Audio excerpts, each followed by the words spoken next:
If velocity is given as a function of depth, the velocity of water is 11.27 square root of d. The square root determines the domain.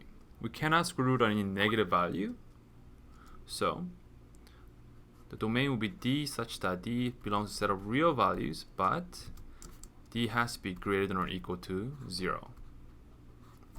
The range, again, square root of d is greater than or equal to 0. So multiplying both sides by 11.27 will still maintain that.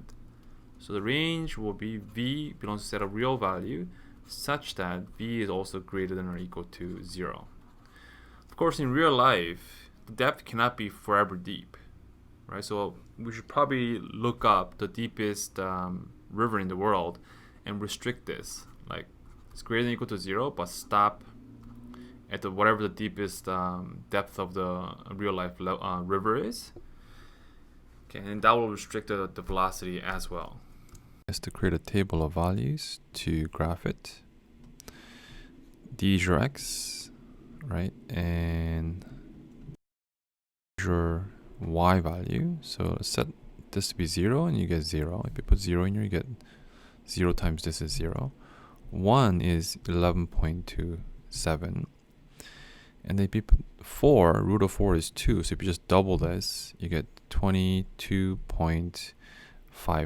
So I think it's enough for us to graph it.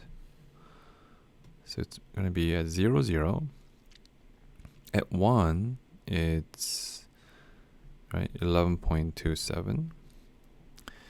And at 2, it's double that almost, 22.54.